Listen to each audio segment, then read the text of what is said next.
A'udhu billahi minash shaitanir rajeem. Bismillahir rahmanir rahim. Alhamdulillahi rabbil alameen. As-salatu was-salamu ala ashrafil anbiya'i wal mursaleen wa ala ahli baytihi at-tayyibin at-tahirin al-ma'sumin al-mazlumin. Assalamu alaikum viewers. Welcome to our fresh episodes of Quran and Science. With respect to our previous episode, we were advancing our discussion towards the expanse of universe, towards the beauty and the might of Parvardigari Alam, of Allah subhanahu wa ta'ala, with which the magnificence with which He created the universe, and so mathematically sound and so scientifically flawless, that even today, even after so many years, even after 1400 years of the revelation of His final scripture, people are still trying to unravel the mysteries, trying to discover the things which have already been mentioned in His divine book. Some people they still ask the question that what is the need to discuss all these things in this kind of detail, with so much detail? That all right, we know that yes, there is some science discussed in Quran, but I believe that Quran is purely based in science. Like I mentioned in the last program, in the last episode, that now the Quran, the sciences have been divided, have been branched out into various disciplines, into mathematical sciences, into physical sciences, into atmospheric sciences, into social sciences, and there is no end to the process which my fifth Imam Muhammad ibn Ali al-Baqir alayhi salam, Baqir al-Ulum, had started. He was the one who had started the disintegration or distribution of the branches of the sciences. Because only the divine authority over the Rasikhuna fil ilm can understand the depth in which Allah Ta'ala has given His ilm, has created His ilm. And we, the mortal beings, we have not even scratched the surface, so as to say, let alone try to have unravel the depths and the deeper mysteries of the various sciences. That is why every new discovery makes us very surprised, makes us baffled, and makes us drop our mouths open, that oh wow, like this is so amazing. And when we see some of the relevances made in Najul Balagha by Amir al-Mu'mineen, some of the things that he had foretold, some of the signs that he had foretold about the end of time, towards the time which would be the indications of the times which would be the time of the Zuhur of the 12th Imam. So even if you pay attention to some of those things, like for example in one of the, it's a very long but narration of Imam Amir al-Mu'mineen alayhi salam, which he was discussing with his friend, his close friend, Hazrat Kumail ibn Ziyad. I won't quote the whole detail, but like just to mention you the reference that to what extent Imam Amir al-Mu'mineen knew what was about to happen. That he said that he indicated an area that Kumail, this here area will be where you will be buried. And Hazrat Kumail ibn Ziyad, he became a little grieved. He said like, but Mawla, this will be too far away from your grave. I would not like to be buried so far away from your grave. To which Imam Ali, Amir al-Mu'mineen alayhi salam, he replied, but like, there will be a time that distances will be so shortened that in every house there will be a glass, and on that glass people will be able to see the things far and near. So nothing far will be too far and nothing near will be too difficult to see. That people will be able to see and to observe images moving, and they'll be able to hear the sounds. And then another narration also mentioned that he indicated that you see all those houses, there'll be all the places that you see empty right now, they'll all be covered with houses and structures and buildings. There'll be some tall structures, and on top of every structure, on top of every house, there will be a Satan sitting on the rooftop. And there'll be music played in every house, and there'll be music, and people will carry the musical instruments in their pockets. So at that time, 1400 years ago, people could not understand that how could the musical instruments fit in a pocket. If somebody had said so even 100 years ago, it would have been very difficult for people to understand, because about 100 years ago or like 150 years ago, that was the time when the radio and television and all these devices, they were invented. And we all know, I mean, at least people who lived in the 70s and 80s, they would remember that how huge the television sets were. Not, I mean, to think of a smartphone or a handheld device and, like, you know, watching movies and watching anything live on a smartphone was incomprehensible. Even 50 years ago, people would not, people might have believed that this may be possible, but still, to fit the musical instrument, like the huge instruments, how would they fit the pocket? So this was the level of knowledge which was imparted by the divine authority, by the divine creator, who is Alim, who has imparted his ilm to the Rasikhuna fil ilm, to the protectors of the ulum, and who had tried their best to impart all the sciences and all the disciplines to us. The greatest tragedy or the greatest damage done to Muslims was the fight against the Hadith Saqalain. Like in one of our previous episodes, we had mentioned about the Sabah Masaniya, that we have given you the 7 repeated ones and the Quran al-Hakim. We have given you the Quran and the 7 repeated ones. One of the tafasirs of the 7 repeated ones, besides the Surah Fatiha, which is the prime exegesis, which is the prime interpretation of the 7 repeated ones, that's Surah Fatiha, consisting of 7 ayahs, 7 verses, is recited in first 2 rakats of every prayer. There are some other interpretations, some scientific interpretations, like the 7 oceanic plates, 7 continental plates, 7 heavens, 7 atmospheric layers, and a lot of things that come in number 7, and which are evident in the Holy Quran, and which are evident all around us if we observe and ponder and use our insight and use our ability to reflect and to relate. Another exegesis, another interpretation of 7 repeated ones is the reference to the 14 Masumeen alayhi salam. That 7 repeated ones, 2 times 7 is 14. So we have given you the 14 and the Quran al-Hakim. This is a clear reference to the Hadith al-Saqalain, that I'm leaving between you, I'm leaving behind 2 weighty things. The Kitabullah wa Itrati. And these 2 will not separate from each other until they both meet me at the House Kausar. So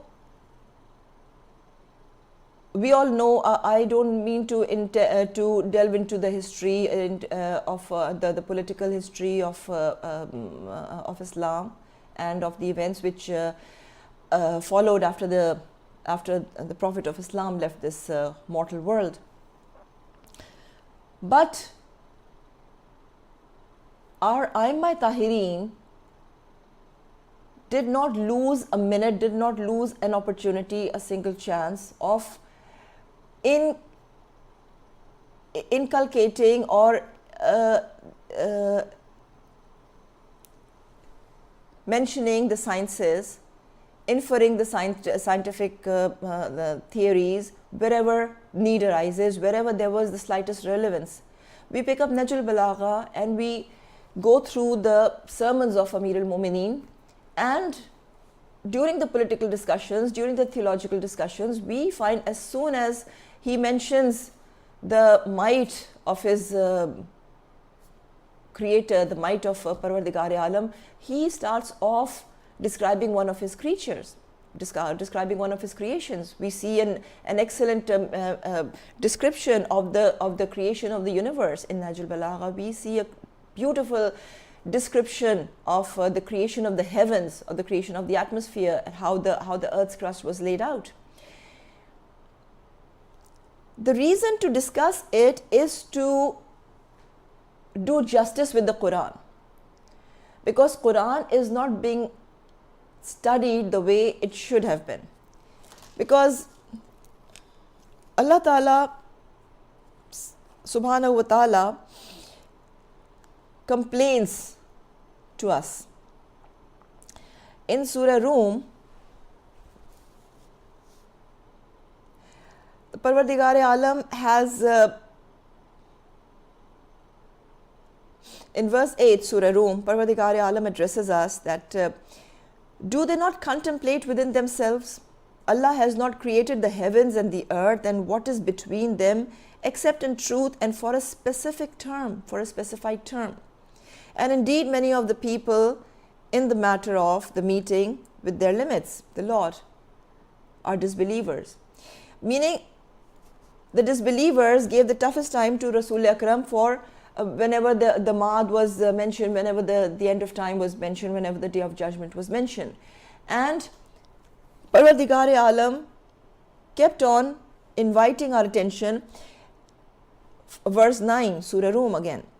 Have they not traveled through the earth and observed how was the end of those before them? They were greater than them in power. This is the mention to Qawm Aad and Qawm Samud and other civilizations which were very mighty and which walked on the face of the earth, and who, after reaching a certain high level of sciences, they transgressed. They became so intoxicated with the sense of power, with the sense of their achievements, that having reached those extreme heights, yes, it acts like intoxication. That they developed what is now called the God complex, that we are gods, we can do anything, anything is possible within our means, anything is possible within our powers. And we have the famous argument of the Qawm Samud that when Prophet Saleh admonished them that they are about to have this wrath of the Almighty if they transgress, they very boldly and very blatantly spoke out that, okay, like, we have built the houses in the mountains and our houses are so strong.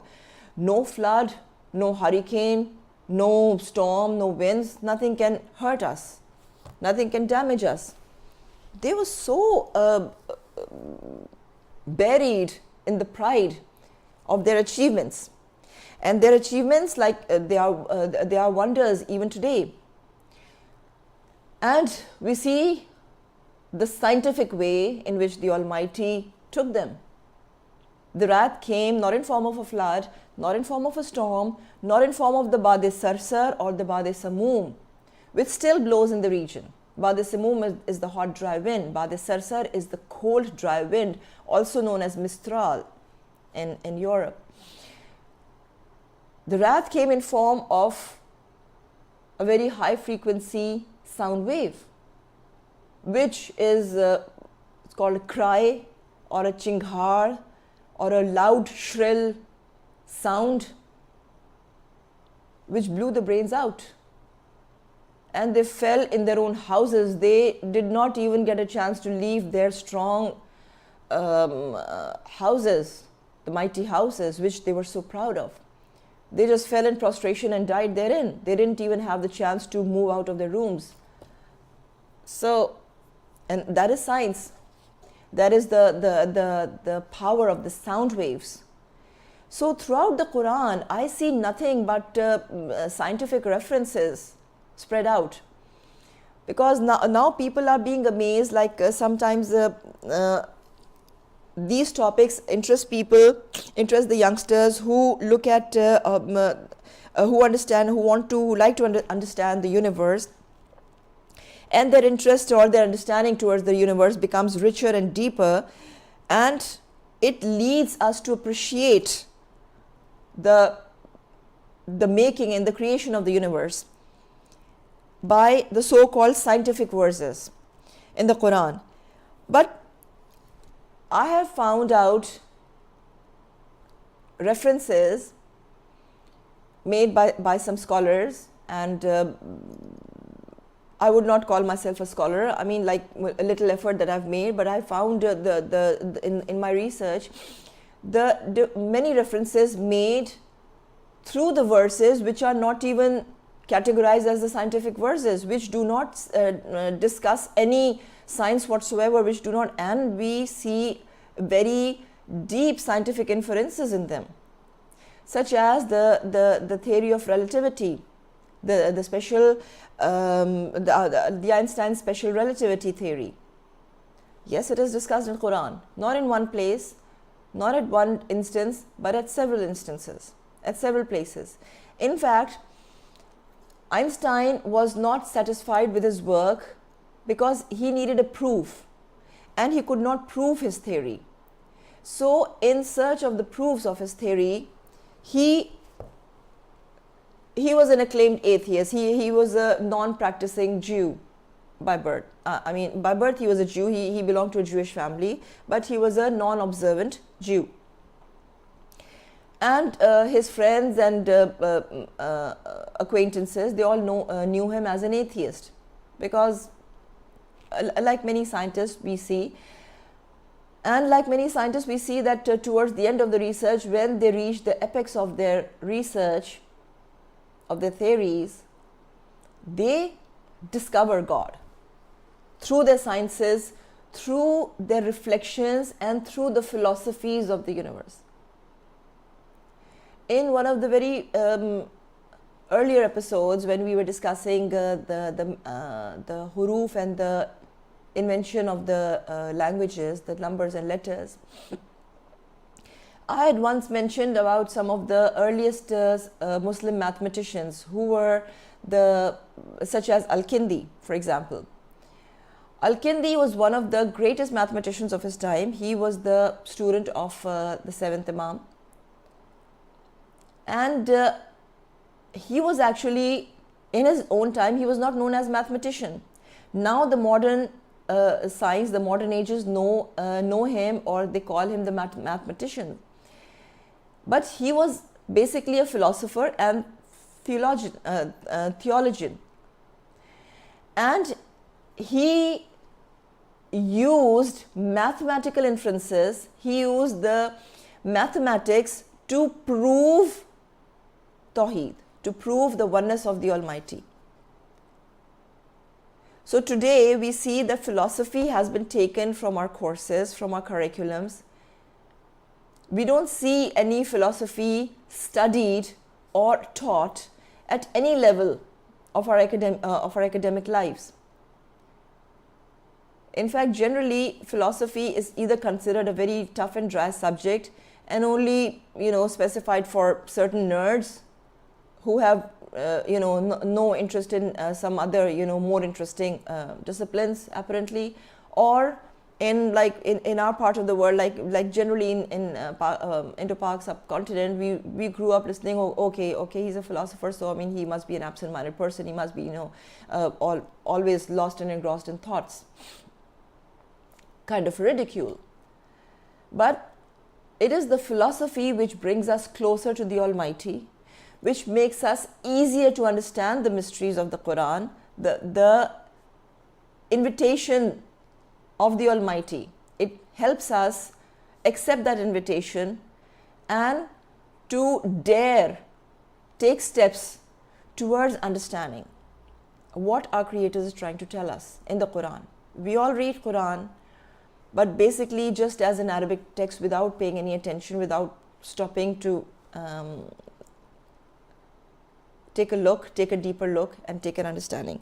So, for example, like I was talking about the damages done by keeping the people separate, by keeping the ummah separate from the Aimma Tahirin.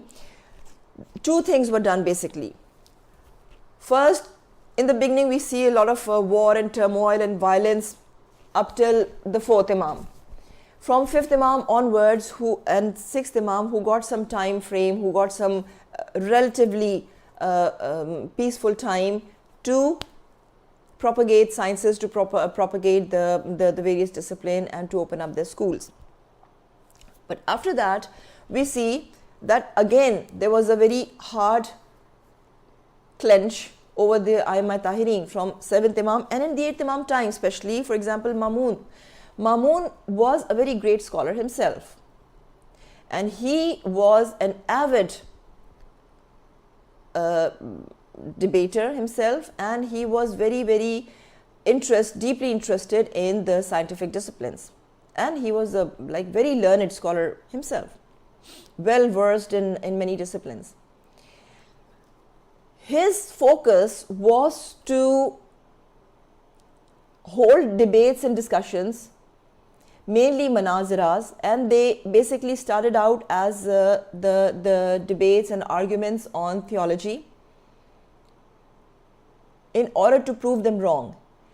And during that time we see that the focus was paid on jurisprudence, on fiqh, and to make people bicker and argue over the matters of fiqh, over the matters of jurisprudence, and make them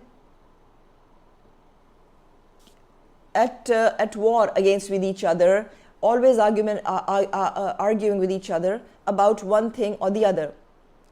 This diverted their focus, this diverted their interest or attention towards all the sciences which could help, benefit, and develop the world further. This element we see that it was taken forward, it was taken up, and it was further developed and worked upon in the, let's say, from the beginning of 17th century, 16th to 17th century, but from 17th, 18th, 19th century, we see these 3-4 centuries, we see that all the efforts were dispensed by the colonialists to keep the Muslims always arguing each other, always at war with each other, engrossed in manaziras, engrossed in kind of blame gamings, and I won't call it, but always finding faults in each other's sects, keeping or creating more sects, and highlighting the negativity or highlighting the differences, let's say, the differences which were very, very few, very basic, and some very few differences, but basics and the general similarities were far greater than those few differences. But we see that those differences were flared up, they were highlighted, and they were used to create divides among the ummah, so that their attention is totally turned off from what is buried in the Quran. Then we see, from then on, we see all that rich material, all that the rich wealth, the deep, meaningful wealth was there taken, and it was taken to the West. And that was the time we see a lot of people from all disciplines. We see in physical sciences, we see in physics, we see in medicine, we see in psychology. Psychology was newly developed, and like in one of our programs during Muharrams, I had discussed the father of behavioral psychology, whose initial basic theories are totally based on Nahjul Balagha. So the reason for all these discussions is to make us all understand, myself included, that it is high time that we indulge ourselves into all these deeper meanings of Quran and trying to find out all those things which were kept away from us, and to bring them out and to use all those scientific evidences and to use them and to relate them and to use them to help us out and to help our caliber and to improve and sharpen our caliber and our understanding and our knowledge and intellect further as a preparation for the Imam-e-Zamana, Ajallahu Faraj. Because he is not going to need just warriors, even if, he will need very sound, intelligent minds.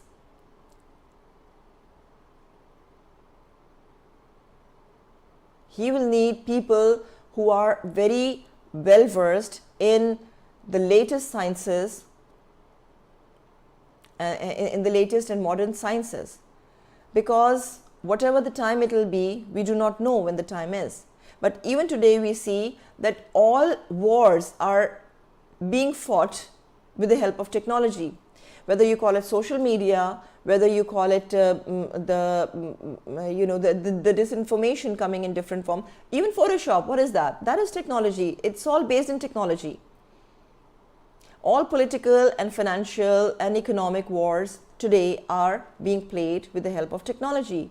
So that we need to take up and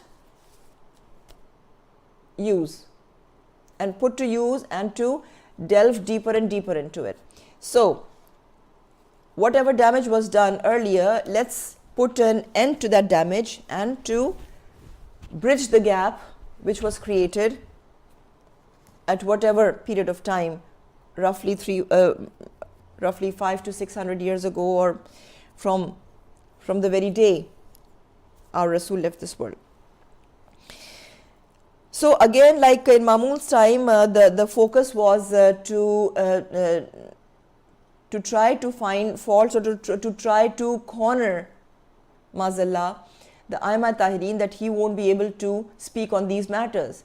So we see the genius of Imam Raza alayhi salam, whether it was medicine, whether it was astronomy, whether it was philosophy, that we see that in the end Mamun himself was is seen in history to ask Imam Raza alayhi salam to write down all the discussions on medicine, and it resulted in the Risalatul Zahabiyah, the treatise in gold, because Mamun had it written out in gold. It was so precious, which even now we know as the Tibbe Imam Raza alayhi salam. So whether it's Tib, whether it's medicine, whether it's astronomy, we see that all references, all sciences, they lead to the Rasikhuna fil ilm. Because they are the best interpreters of the Quranic mysteries. So coming to Einstein's special relativity, that, for example, even if we don't reflect on the words of the Quran, as Muslims we are interested in nature, so special theory of relativity was a turning point in human conception and understanding of our universe. Until this theory of relativity, there were a lot of gaps in the understanding of the human conception into the beginning of it all. Where did it all start up? How did it all start? And I'm going to conclude it at this point, and I will continue my discussion. But as a point of reference, or as let's say some homework to you, I will mention a few points in Quran, a few places in Quran where the relativity of time is mentioned, towards which Einstein finally was guided, and he found the clues in Quran which helped him understand, or helped him prove rather, because there was no way he could prove the time traveling or the relativity of, his theory. One of the mentions is in Surah Hajj. We see the 22nd Surah, Surah Hajj, verse number 47, that, and they urge you to hasten the punishment, but Allah will never fail in His promise, and indeed, a day with your Lord is like 1,000 years of those which you count. So, this is an indication of the differences in times.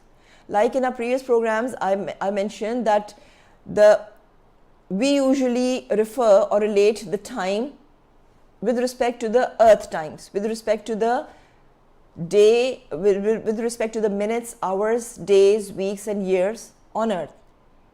The 365 days are the number of days earth takes to complete its orbit around the sun. Venus takes 229 days, Mercury takes 88 days, Mars takes more than those, Jupiter even further. So they're all different from one planet to the other. And our solar system is just a very tiny invisible speck in the universe.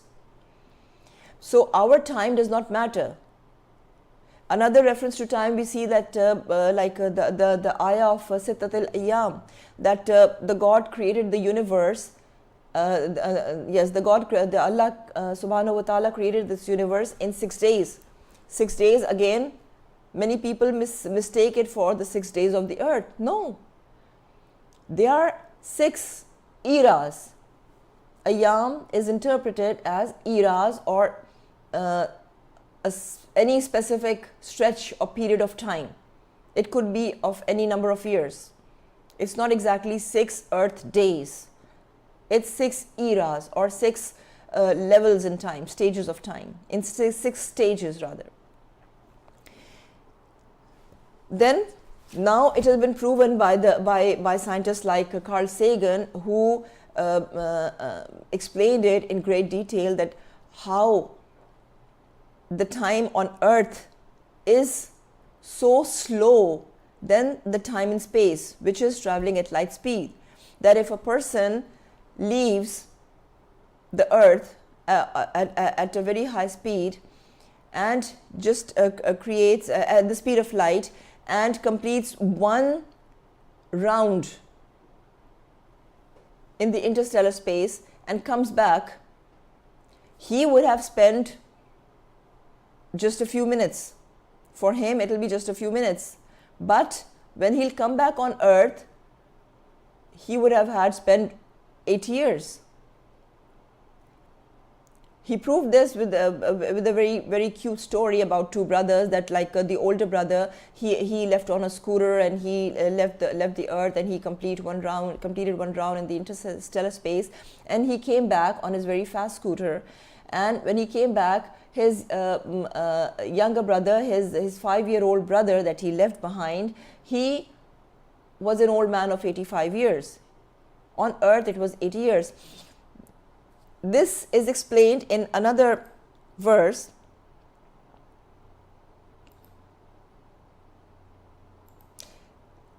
Yes, this one. That when Allah will ask, that at the day of judgment, when the people will be asked that, excuse me, please pardon me. Allah subhanahu wa ta'ala will say that, how long did you remain on earth in the number of years? They will say that we remained a day or part of a day, as those who enumerate. Because after going there, they will think that maybe, because here we think that we are spending like 50 years, 60 years, 70, 80 years. But when we'll finally reach there, only then we'll understand that how short a time we actually spent in this world. Right now, it seems like a big time, because we are calculating time or keeping track of time in terms of our age. But at the day of judgment, will we be able to realize that it was just as of a few hours or a day or two, no more than that. Then he will say, you stayed not but a little, only if you had known. So, more references that this is the Surah Ma'arij, verse number 4. that the angels and the spirit will ascend to him during a day, the extent of which is 50,000 years. That the angels and the spirit will reach the Almighty, will go up to him during a day, the extent of which is 50,000 years. Meaning the day in the space will be equal to 50,000 years of on earth. And this is for our understanding. So this can also help us understand the Sittat al-Ayyam, that how long must be the 6 days. Because if the Almighty says that one day will be 50,000 years on earth, so that can give us a clue. It may not still be an accurate clue, but there is still a clue that 6 days could be, if interpreted according to this ayat, will be 50 times 6. Then another reference is from Surah Sajda, Hamim Sajda, that he arranges each matter from the heaven to the earth. Then it will ascend to him in a day, the extent of which is 1,000 years, of which you count. Again, of which you count. And here it doesn't say that through which medium we count, because like we previously discussed, that we have lunar calendars, we have solar calendars, and people before us, nations before us, they had sundials and they had other means of keeping track of time, calculating time and keeping calendars. So this discussion will continue, and we'll interpret Einstein's theory in more detail with reference to the Quran and through Nahj al-Balagha, and that how Einstein was able to prove his theory and how he found the clues eventually towards the end of his life. And it is very unfortunate for us that we still do not take up those things which the scientists which do not read Quran, which do not follow the Muslim religion, which do not follow what we so proudly call the divine authority, the divine religion, they are working hard night and day and coming up and discovering from what belongs to us, and we are still not making any efforts to even take up from where they have left. So with this note, and with an invitation to come close to Quran, let's go deeper into Quran. And as in a few days time, we'll be starting the Ramzan al-Mubarak, the month which is called the spring of Quran Majid. With this note, I take a leave. Please pray for us and pray for everybody. Take care of yourselves. Wa akhiru da'wana and alhamdulillahi rabbil alamin.